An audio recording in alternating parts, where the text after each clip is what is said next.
Bueno, vamos con uno de los temas que ha marcado esta jornada. La justicia rechazó el recurso de nulidad presentado por el candidato presidencial Franco Parisi ante una demanda por pensión alimenticia que recae en su contra y que lo tiene con arraigo nacional. Queremos conocer un poco más de este tema, de la situación legal y además del tema de las pensiones alimenticias, en qué está la ley corta, si avanza o no avanza. Vamos a conversar ahora con la jueza del tercer juzgado de familia, Gloria Negroni. Jueza, ¿cómo está? Muy buenas tardes.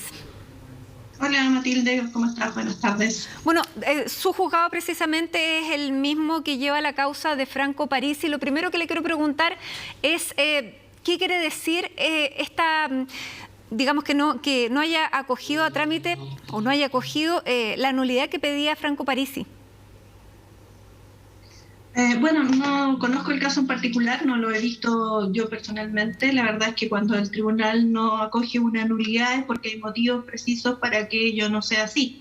No sé en este caso específico, no, como digo, no estoy al tanto de ese caso particular, pero obviamente si no están los requisitos que deben concurrir para una nulidad, no se otorgan.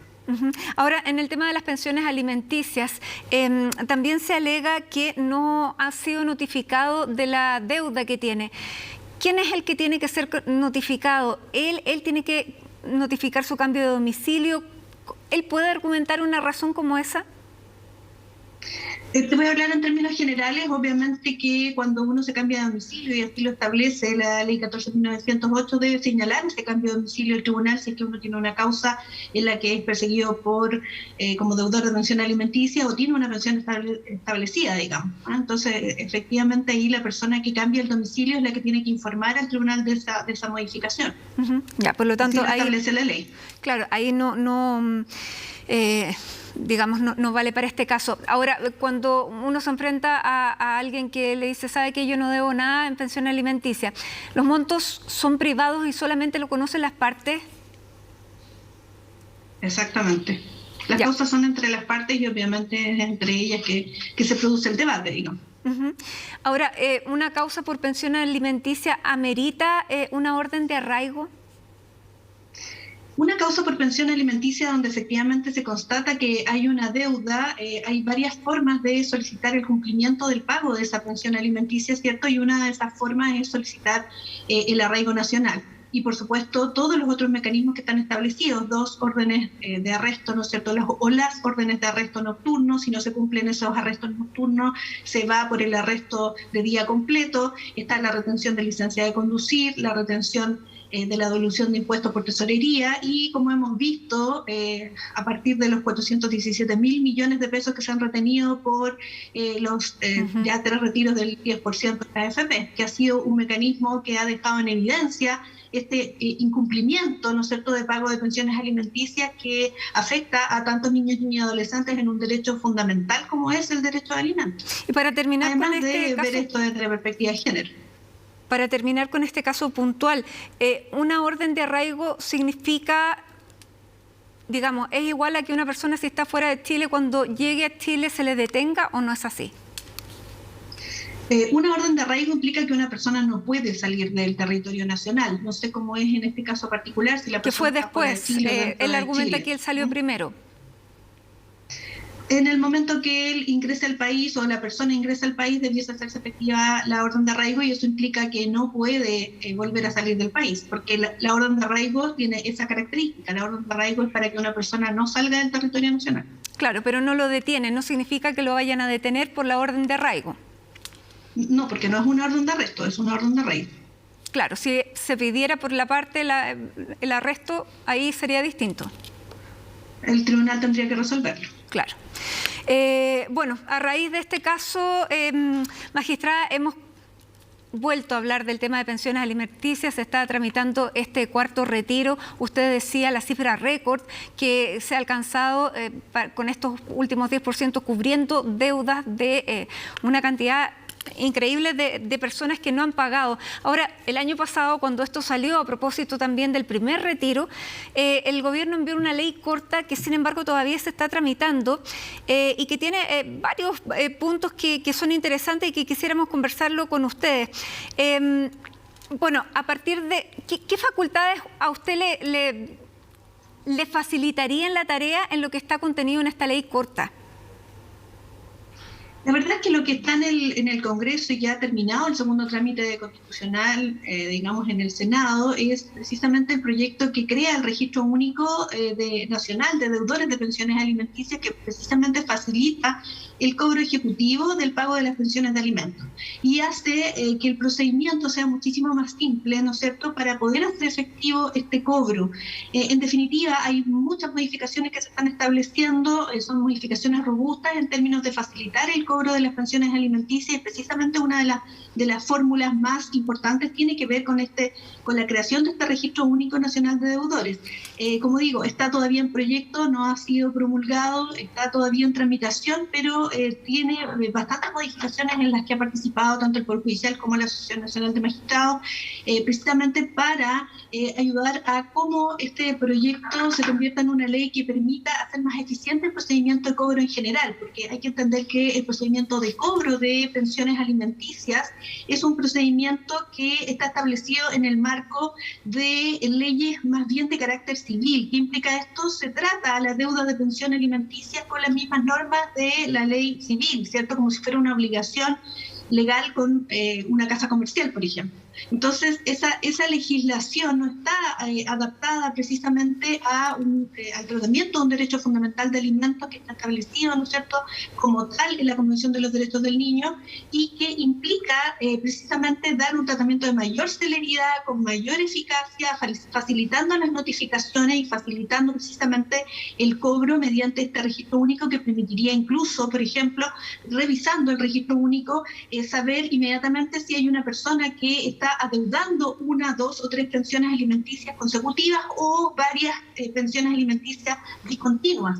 Ingresaría inmediatamente, luego de realizar la liquidación de la deuda por parte del tribunal, a este registro único nacional, y podría perseguirse rápidamente, incluso pienso yo, a través de un control de tránsito, por ejemplo, en que se detecte que efectivamente la persona está incluida en ese registro nacional de deudores, y habría muchísimo menos posibilidad de evadir esta obligación y de evadir el cobro a través de un ocultamiento de la persona, que muchas veces es lo que ocurre, ¿no es cierto?, que es muy difícil encontrar a la persona, es difícil notificarla, y está estableciendo este tipo de herramientas que facilitaría mucho, como digo, el pago de la pensión finalmente. Claro, porque restringiría ciertas libertades, ciertos beneficios. Por ejemplo, aquí estoy leyendo una de las medidas que se pretende aprobar, que es que los órganos de la Administración del Estado, el Poder Judicial, el Congreso, que quieran realizar contrataciones o promociones, tienen que consultar también este registro, y si la persona es deudora, se tiene que, desde el sueldo,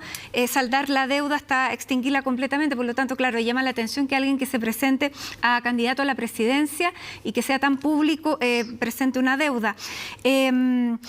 Digamos, esa sería una de las razones, digamos, fundamentales que salta aquí a la vista. También hay otra propuesta, magistrada, que es también parte de las propuestas de los candidatos, que es que el Estado asuma la deuda de las pensiones alimenticias y que luego sea el Estado el que se arregle con los deudores. ¿A usted le parece que sería una medida eficiente? Porque extinguiría la deuda del Estado. Claro, también es una propuesta que se ha estudiado y que se ha analizado, porque precisamente la idea sería poder garantizar un mínimo de pago de pensiones alimenticias, como digo, para niños y niñas adolescentes, especialmente personas con discapacidad alimentaria que realmente no tienen acceso a otra vía sino de cobro de pensión alimenticia, sino por este pago, y sería obviamente una obligación que el Estado después podría perseguir contra el deudor. Efectivamente, eso sería una medida que haría mucho más eficiente el pago y garantizaría el derecho que tiene el alimentario respecto del pago de su pensión. Bueno, este proyecto de ley está, como usted decía, en su segundo trámite. Falta todavía para que se convierta en ley, pero nos imaginamos que este caso va a ser un impulso para que efectivamente pueda ser aprobada y promulgada. ¿Usted tiene esperanza con que salga este año? La verdad es que nosotros estamos bien auspiciosos con esto. Se ha terminado la tramitación, como digo, ya en segundo trámite hace ya un mes por lo menos, y creemos que efectivamente todo lo que ha ocurrido a partir de esta suma muy importante, que son los 417.000, casi 418.000 millones de pesos, solo en las retenciones por deudas de pensiones alimenticias en el caso de los retiros, y también más de 5.000 millones de pesos a través de las retenciones que se ha hecho por Tesorería General de la República a partir de los bonos que se pagaron. Creemos que da cuenta de un cambio de paradigma, da cuenta de un cambio de conciencia que hay que hacer, efectivamente un cambio de cultura en términos de cómo hay que adquirir conciencia y responsabilidad respecto de obligaciones que no son de carácter de una obligación comercial, de una obligación que uno tiene con un retail, con una tienda, ¿cierto? Esta es una obligación entre padres e hijos, es una obligación que es moral y legal, y por lo tanto este cambio de conciencia, este cambio cultural debe ser avalado por un proyecto robusto como es el que se ha tramitado en el Congreso y que permite, ¿no es cierto?,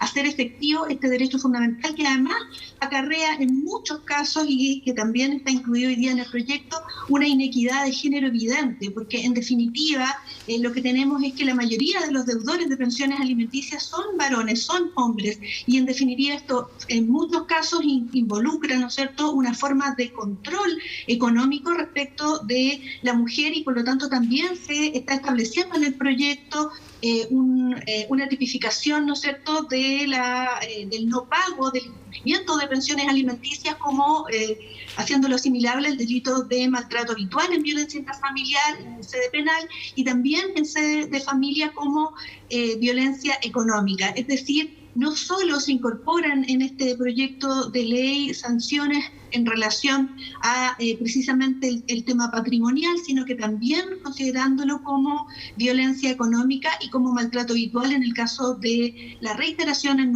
el no pago de las pensiones alimenticias, porque claramente esto tiene que ver con la equidad de género. Y son tanto la perspectiva de género como obviamente la característica de derecho fundamental de alimentos lo que ahora tenemos que considerar en el nuevo proyecto y en las leyes que vayan surgiendo. Y para concluir, magistrado, ¿usted tiene algún antecedente de finalmente, luego de todos los pagos que se han hecho con los retiros de fondos de pensiones, qué porcentaje de las deudas se lograron saldar con esto?